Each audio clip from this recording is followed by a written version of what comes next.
Hey you, welcome to Selfish Me.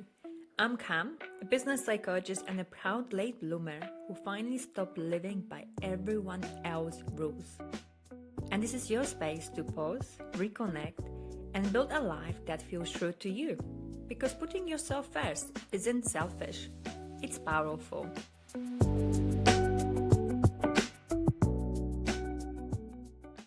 Hello, you. Today's guest is someone who sees the world through a complete different lenses. And honestly, getting to know her and learning about her world has been one of my favorite things. Meet Liss. She is the CEO of Open Door Scotland, supporting young people experiencing homelessness and a political candidate standing for Scottish Parliament. And one of the most fiercely passionate advocates I know for building a world that actually works for everyone. Today, we are talking about what it's really like to be a woman navigating neurodiversity, how to advocate for yourself when the system around you weren't built with you in mind, and how to stay unapologetically yourself in a world that is still catching up. This is one of those conversations I have been genuinely looking forward to it. Liss, welcome to Selfish Me. So glad you are here. Thanks, Cam. Such a pleasure to have you. I've been meaning to do a podcast or be in a podcast for a long time. So it's a pleasure to be losing my podcast virginity here. Perfect. I'm glad that it can happen on Selfish Me. I really appreciate your time. I know you are super busy with your new role. And maybe we can start here. I would love to know what your new role is, what you do, and then we can take it from there. Yeah, absolutely. So as you said, I'm the CEO of an organisation that supports young people experiencing homelessness. I'm 4 months in. So in terms of what I actually do, it's a bit of a tricky question. Maybe I can be able to define that on the next time we speak, hopefully going forwards. So at the moment, I've been in a period of transition with the outgoing CEO, and I'll be fully taking the wheel next week. So that's exciting. But yeah, it's a massive step up from my previous role. So I was actually only a middle manager for 7 months before taking voluntary redundancy, and then starting this role 3 months or so after that. So as you can imagine, the imposter syndrome has been and still is very, very real. Yeah, absolutely. I can relate to that. So for context, we've been at the similar level, the same company, middle level manager, and I've made a big jump as well to head of department, and you've made a huge jump to the CEO. So yeah, imposter syndrome is definitely there.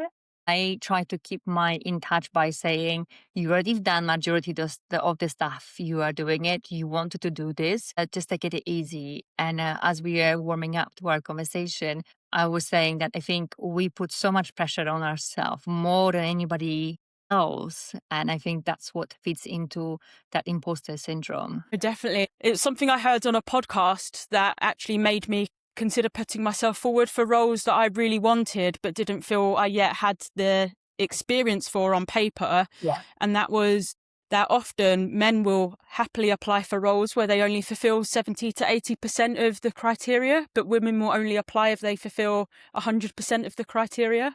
Yes. So it was at that point I just started kind of putting myself forward for it. But then I think off the back of that, other high-performing females that I know and have worked with and have got in my network, probably more accomplished than me at that stage, would say kind of, how did you get that role? And that kind of then makes that imposter syndrome more ingrained, because they're not intending to do that, but they've kind of absorbed that as well, that actually we kind of need to stay in our lane and only go for things where we can actually evidence that we've done that. But in fact, what's the point of going to a role where you can do 100%? Because then you're not growing and developing. So yeah, absolutely. And I love what you say that, because April for Selfish Me is job hunting series, and we talk about different elements like preparing for interview, writing your CV. And you're absolutely right. Research has shown, but also what I've seen it is every time I suggest a role, I coach somebody when they're making a career transition. And I said, I think that role will be good for you because I saw it on LinkedIn. I sent it to a friend. What they do, if they're a female friend, they go, this is all the stuff that I haven't done it. They start with the stuff they haven't done it and they go, therefore I cannot apply it. But if I send roles to my male friends, they go, oh my God, that's fantastic opportunity. Yes, I'm applying it. I mean, it's not like they don't doubt themselves, but they go like, it's an opportunity. They see it as an opportunity, where for us, I feel we see a job spec like a checklist.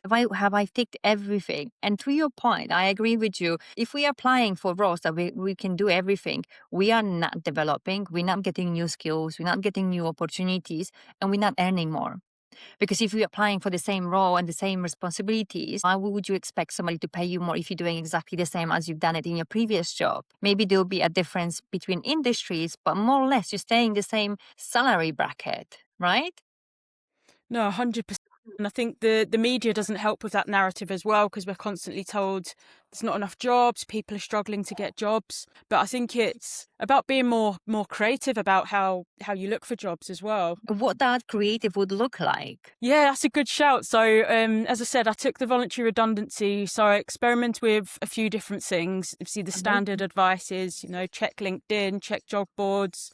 I started experimenting with some of the AI tools out there as well that help you. There's this one, it's called Jack and Jill. You kind of talk to it and it shares you opportunities. That wasn't very successful. So, well, it might be for other people. Maybe I think that was more if you're in the tech sector. But I felt quite pigeonholed, I think, when I left my previous role, because I'd been working in data and apprenticeships. And prior to that, all I'd ever done was things to do with education. And I thought, I really didn't want to do that, and I really didn't want to stay in the for-profit industry. And this is where I feel like talking to recruiters is actually a really good opportunity, especially when you've got imposter syndrome, and especially, see, I can't speak for everyone who's got neurodiversity, but I think we have the tendency to doubt ourselves even more, and also worry about asking for validation and feedback, feeling needy, and how that comes across. So when you speak to a recruiter, that's almost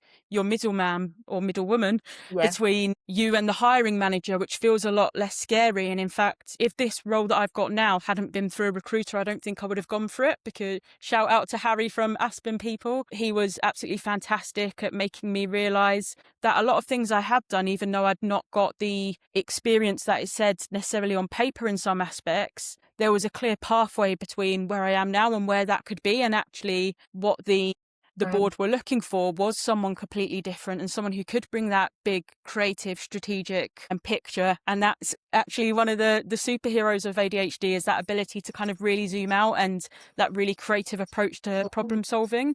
So I think if you're someone that is going through a period where you're just really doubting yourself, maybe you have gone through a redundancy or you've been out of work, working with recruiters can be a really nice way to bridge that back in, rather than going in blind and applying for jobs on a job board. Yeah, I love that. Absolutely love that. And I think what you're touching about is the transferable skills. And I say this quite a lot, like you might have the skills with the different settings on different projects that what they're expecting, but you have the skills is then like saying, hey, I have these skills and I've done it in this context, and this context gives me X, Y, Z, right? You can think of that from a different perspective. And as you said, one of the heroes of ADHD is that bigger thinking and connecting dots. And I've seen it a lot of that with my female friends who have been diagnosed or they're going through diagnosis, and they said, like, we can see it. I was like, I know you can see it because I come to you for exactly that reason when I need that bigger picture. And I love what you said about the recruiters as well. Absolutely. Like I used to work in recruitment, and like speaking with candidates,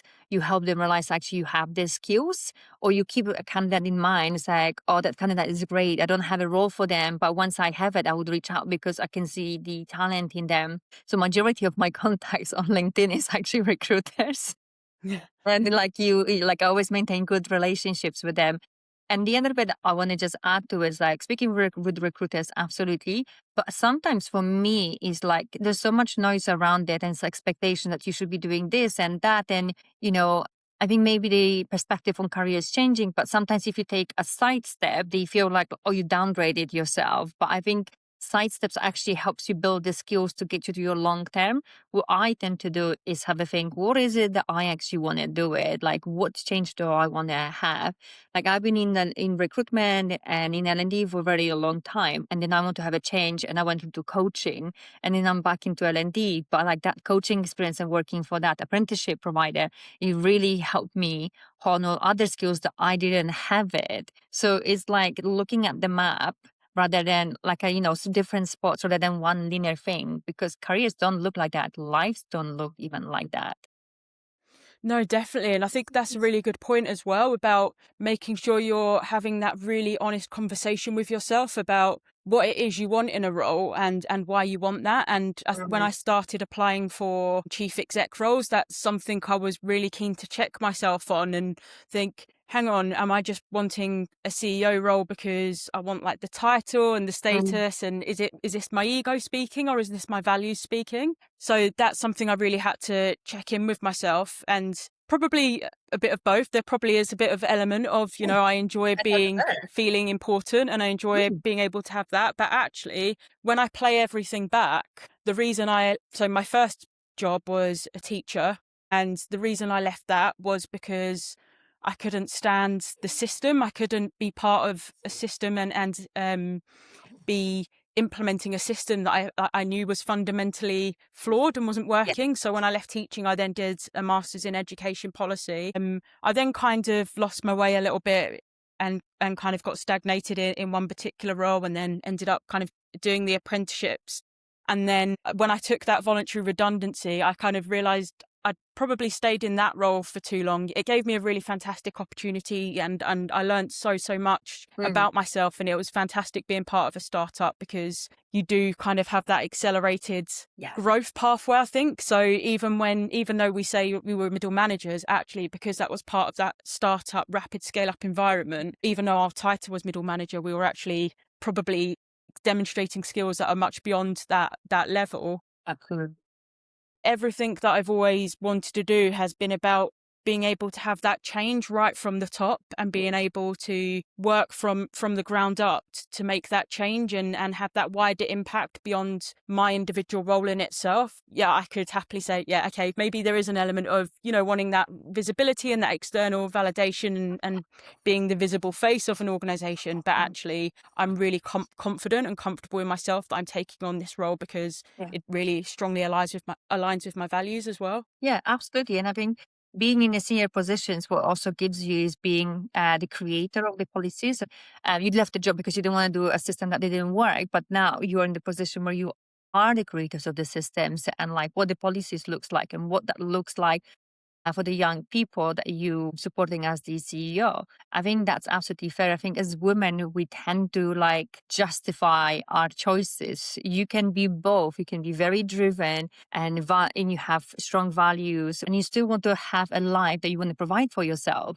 There are not exclusive things. It's like, I want to be this, I want to be this, and I want to be this, rather than I can be this or this. No, definitely. And I think contradictions is the real kind of my on brand for me as well. So although I'm diagnosed ADHD, I strongly believe I've probably got ADHD, which is autism and ADHD. But anyone that's gone through an assessment knows how emotionally draining that is. And I don't kind of feel the need to go for a second one for that. So, but yeah, definitely in parallel with that real need for like structure and clarity. And then on the other hand, that need for like being able to be spontaneous and being able to be creative and have that kind of autonomy in that direction as well. So yeah, definitely living in the grey area, I think, kind of sums up for me quite a lot. That's fair. I read an article about actually ADHD and autism, and they said it that previously, maybe a decade ago, they assume you can't have both because they're so different, and now they're saying actually you can have it both.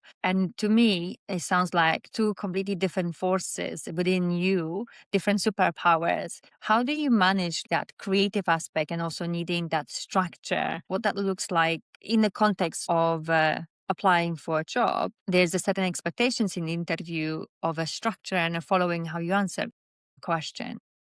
No, definitely. So before I pick up on that, I need to tell you this, because this is super relevant. So at the same time as having the job offer on the table for this role, which is, really lights up that kind of ADHD side of things, got pure autonomy, pure creative license. And that's why they wanted a new CEO to really expand and take the organization in a new direction. But then at the same time as I had this offer, I had a job offer to be an operational manager in the Scottish Prison Service. Oh, wow. So that's like the complete opposite side of my brain. There's a really clear hierarchy there, really clear structures and processes. I was told I'd have like a structured 3-month onboarding where you kind of go through everything in a nice, neat way. And, you know, you've got loads of peers next to you that you can kind of collaborate with, people above you. So for me, that was like the ultimate dragon test, like boss fight, if you like, and if it was like a video game. And in the end, I made the decision for, obviously, it's spoiler alert at the beginning of the podcast, which one I went to, because I felt like, and going back to the original question, what you said, it is a balance, and I do need to balance. And what that looks like on a daily basis, it isn't that both parts are always there 50-50. So I'm that. It's at some points, and I don't know necessarily when this is going to be. Well, to be fair, actually, some of it is aligned to my menstrual cycle. So I notice that when I am menstruating, I am more needing that like clarity and structure, and I get a lot more sensory issues and things like that. But I need a role that allows me to be able to cater for both. And even though I was really, really terrified and still can be a little bit of the lack of clarity and structure that happens in the CEO role, I've got the ability to create some of that so I can, in a way, enjoy the best of both worlds. Whereas if I go into something that's so structured and so regimented, I get that side of me completely fulfilled, but I'm not going to have the space to add in any of that creative freedom or that ability to look after the other sides of me that needs a bit more free reign, if you like. Yeah. Absolutely. So I think my advice to people would be look for a role that has the autonomy, because even though it might be scary, you can add in that structured support yourself. Yeah. And I'm guessing you can create that structure and define it, what that looks like on your own terms. Yeah, definitely.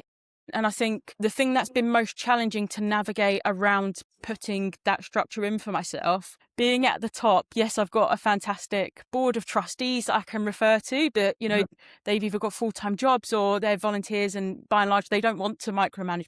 Don't get me wrong, I don't want to be micromanaged either, but they like to hold quite a clear boundary there where they're there for governance and advice when needed, but they're not there to be my manager.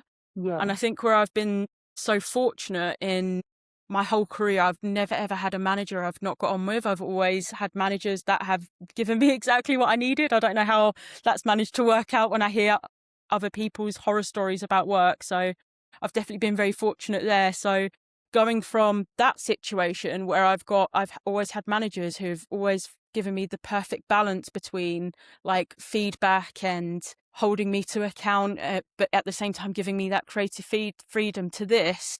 I think this is where I have started to utilize some of the AI tools. So Claude for me has been absolutely fantastic at being a second strategic brain. And I know AI can get a bit of a bad rap for, you know, you're just using it to create emails or like make yourself more stupid, but actually that's not how I use it at all. I use it to sense check. And I know, Cam, you're a big fan of like psychology theories and leadership theories, and I know we've spoke before about your Harry's like window. Essentially there's 4 quadrants, and part of that is there's always a blind spot to what you don't know about yourself and what other people don't know about you as well. And I think AI, because it is completely objective, it can kind of give you that feedback as well when you're kind of putting things together. And also being in a role where you do have ADHD and you do go like 20 steps ahead, and I'm like, I've got this really fantastic strategic vision, and actually this thing's in the fire in the corner. And I think having that thing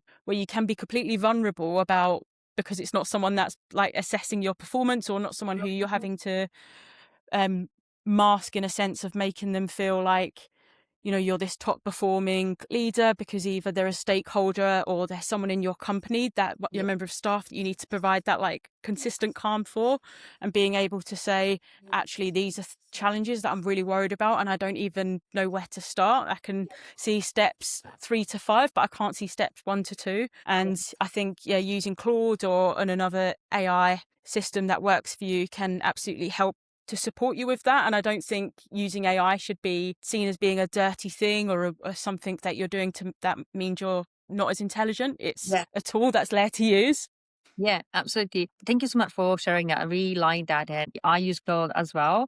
And I start using voice. So I have a brainstorming session with Claude. It's like, hey, Claude, this is what I'm thinking about it. I was wondering if there's any research on this, and like, in my settings, I've put like what type of research I wanted. So it has to be like Harvard Business Review or McKinsey, something that I trust. And then I still go and read the original research because I've put a prompt in clause like, remind me to read the research by myself and make my own mind about it, not yours.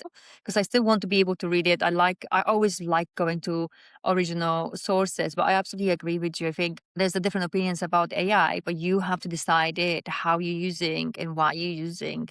In terms of like what you said, like you might see the step 3 to 5, but you might miss 1 to 2, where I sometimes focus so much on what's in front of me, I forget like what is my long-term solution. I'm very good at fixing fires, but then how I build a fire station so the fires don't happen in the future. Like that's my reminders is exact opposite. And that's why I said at the beginning, like I really love that different perspective. And when we were working together, I'll go to you for those things. Definitely. And I think that goes back to your original question about looking at applying for jobs as well, and going back to what we said earlier in the conversation about that imposter syndrome. And I said about using a recruiter, but another, or in addition to that, something you can do is say, for example, Claude, this is a job I'm looking for. I'm nervous. I don't have experience in XYZ. So for me, a big thing was looking at like financial accounts and financial management. So that was a big thing that was going to prevent me from stepping up into this level. And then at the time it was actually ChatGPT that I was using, because I was only recently switched to Claude, and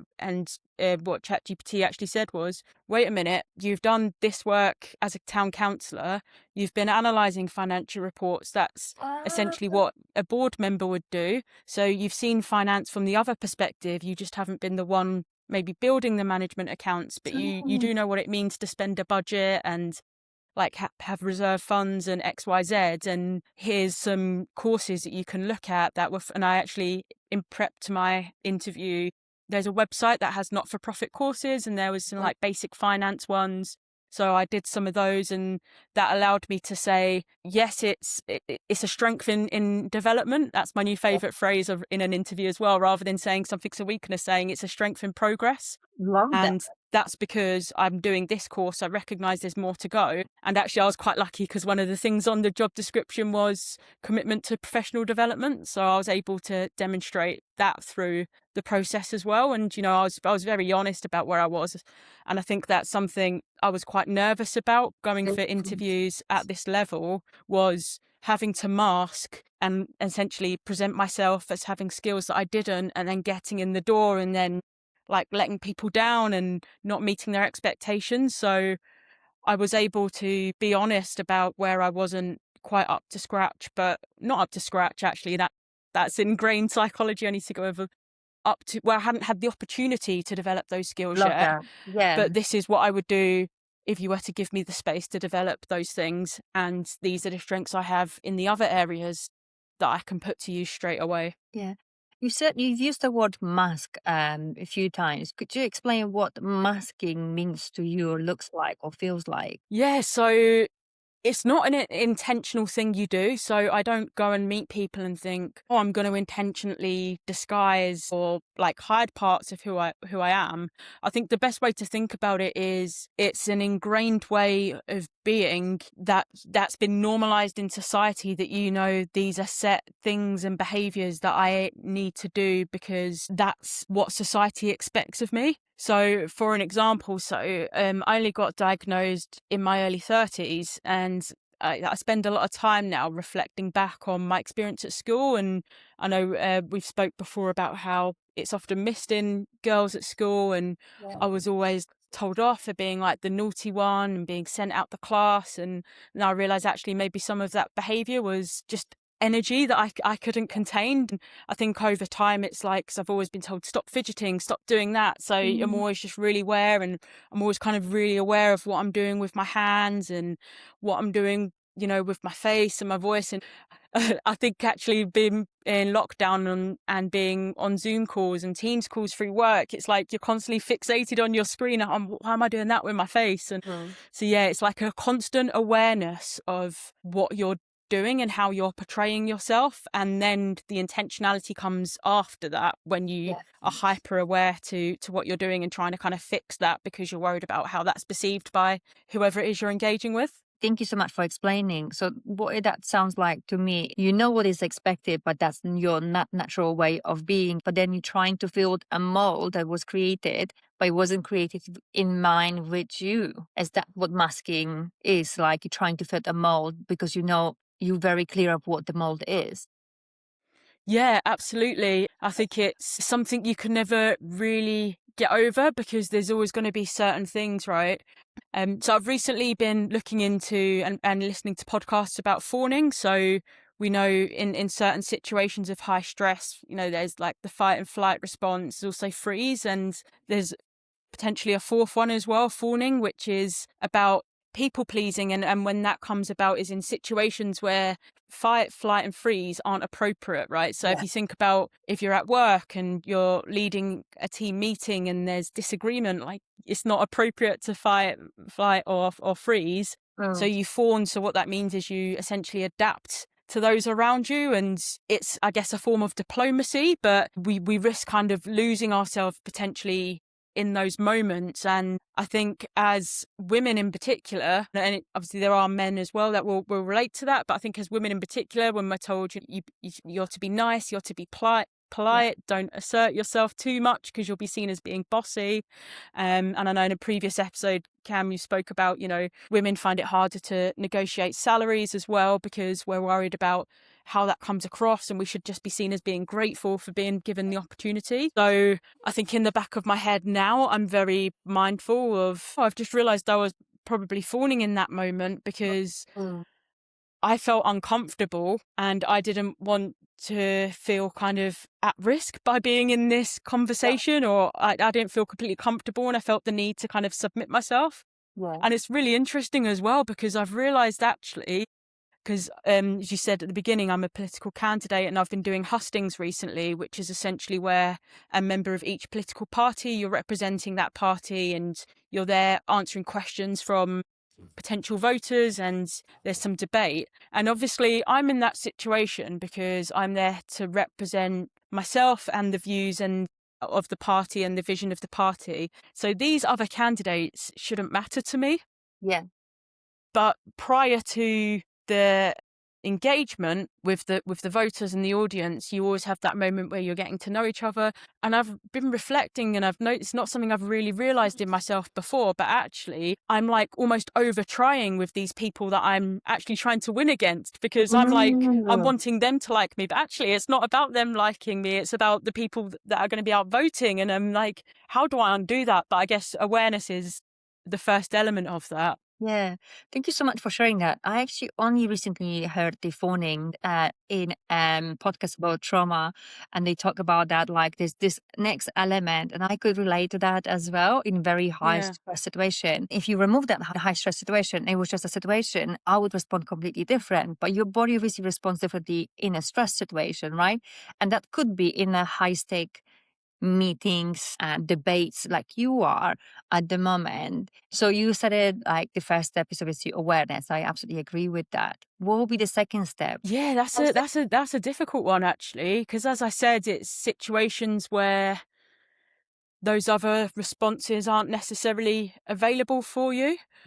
So for example, in a hustings, if I fight, I'm going to get slandered on social media. If I flee or if I freeze, that's going to be equally as bad. So I think it's obviously important in these situations that we're still being respectful to other people. But how do I worry less about them and more about me and what I'm trying to project? Because the end result is, because I then let that get in my head, I didn't project what I wanted to project in those hustings and in those situations because I was worried about like almost upsetting the other people on the panel, which is actually exactly what I'm there to do, really. I love that. So it almost sounds like putting yourself first. It's like, what am I doing here? What I want to deliver for the people, for my audience, for the stakeholders, their voters, right? Rather than the panel. It's quite interesting.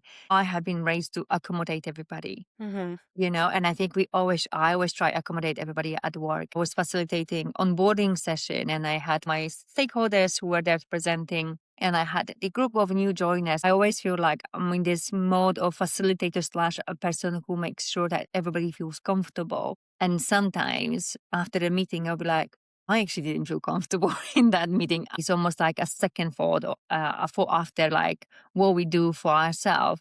And that's partially why the reasons I call this podcast Selfish Me is because being selfish is not, you don't care about others, but you care about yourself first and then others. Because if we don't look after ourselves, it's very hard to look after anybody else, because you're going on a empty tank. Like, you don't have stuff that fulfills you to be able to be there for others. No, definitely. And I think when you do end up neglecting yourself at the expense of others, especially in your close relationships, I've definitely been that one in relationships with partners, family, friends, and you do stuff even when you don't want to, and then you just end up resentful, and that just destroys the relationship. So I think it's actually not just about self-preservation, but preservation of your connections as well. Yeah, absolutely. Really love that.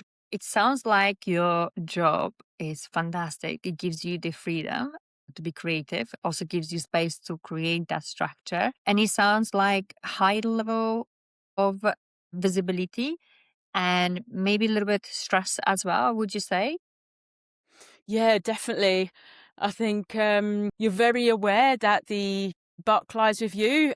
So the organisation, we support young people, as I said, experiencing homelessness. It's also regulated by the Care Inspectorate. So for anyone that doesn't know what that is, it's basically the equivalent of what Ofsted is to education providers. So you've got to make sure that you're in tow with that. You've also got other charity regulations that you need to comply with.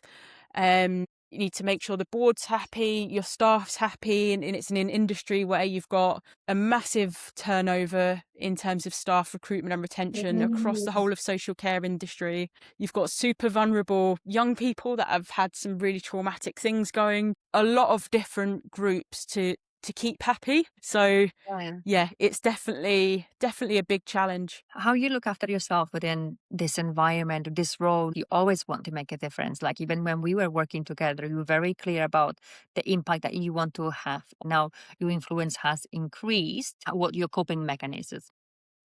Yeah, so the first one, and this is absolutely non-negotiable, and I know you won't think it's boring because I've listened to your podcast before and you spoke about this, but other people might, is sleep. So if if I'm not in my bedtime routine for at 9 o'clock, like I might be able to function the next day, but it's then the knock-on effect. So at least minimum 5 days a week, start to brush my teeth, wash my face, and be in bed just after 9. And reading, no phones, and lights off for 10. That's like absolute foundational pillar, because if you've had enough sleep, everything else is so much easier. Even if something feels challenging or hard, you've got the ability to deal with that. There's a reason sleep deprivation has historically been used as a form of torture.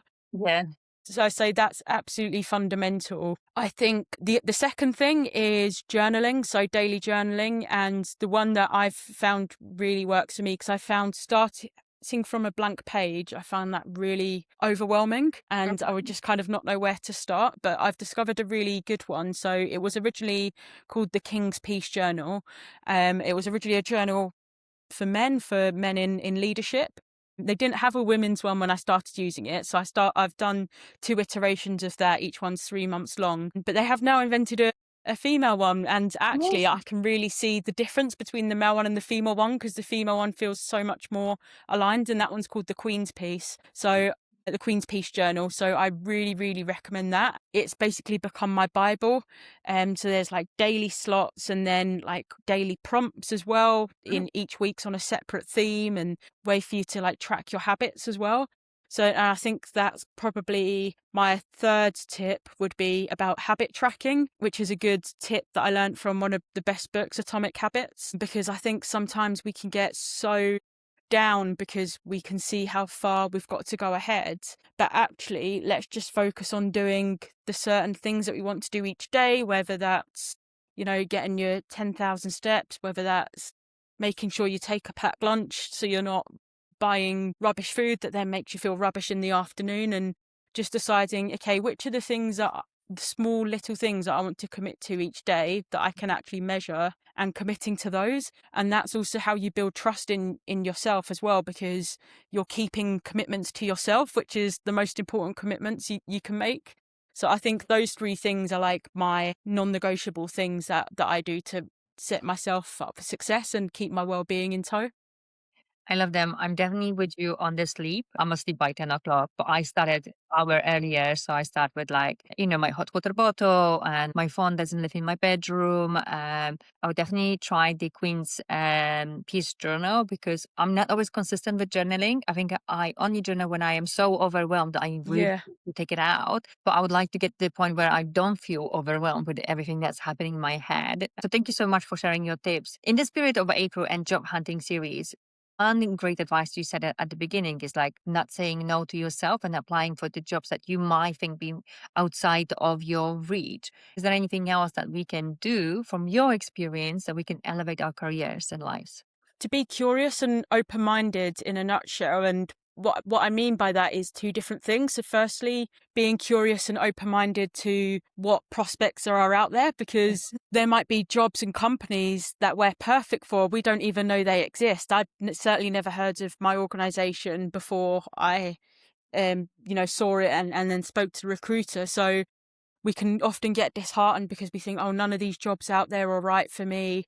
That doesn't necessarily mean you have to settle for one of them. It just means that maybe you need to look at other avenues or keep wading and keep going through until you find one.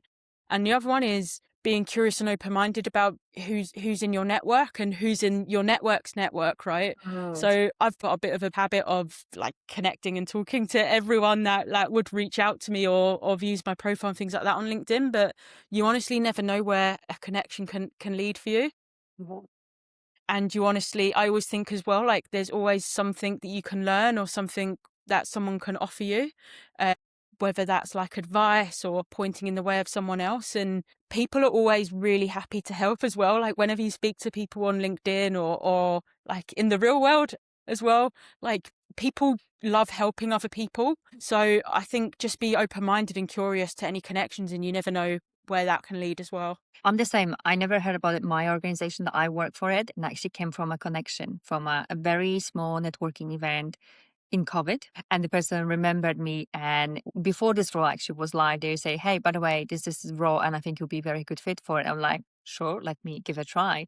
But I wouldn't know if I didn't go to that networking event. And I think it's so undervalued, underestimated, even with LinkedIn, how many connections you can make. I think sometimes because LinkedIn is such a big platform, people think, oh, there's no genuine connection.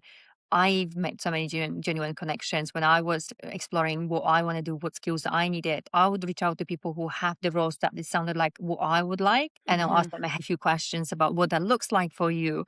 And they always said yes. If anything, they would say, oh, by the way, speak with this person. Or actually, you know what? I know a really good recruiter and they specialize in L&D. And they will put me in touch. They will do the introduction. And you just build the network. And I strongly believe that more we connect, then we can really expand the opportunities that are coming to our ways. Definitely, because I know a lot of people feel really weird about just cold reaching out to people on LinkedIn. But as you say, 9 times out of 10, you always get a reply, and sometimes the reply might just be, sorry, I can't help you. But generally that's followed with a but this person can, or but check out this event, or yeah, exactly. We can make those human connections. I genuinely feel like LinkedIn is a great networking platform that can enhance our careers. We are coming to the end of our time. I really enjoy our conversation. I'm so proud of you for the journey and for saying yes to yourself and going after the things that you want, and also putting yourself forward and asking for the things that you wanted and creating a change that you always want to create. Is there a final advice for our listeners? I'm going to leave with the name of a really good book, which is also a really good mantra and something that I've learned to live with, which is feel the fear and do it anyway. I'm going to check it out. Thank you so much, Liss, for your time. Really appreciate it. Good luck with everything. And thank you so much for sharing your experience through your lenses. I'm sure so many people will be able to relate and do it. All right, listeners, until next time.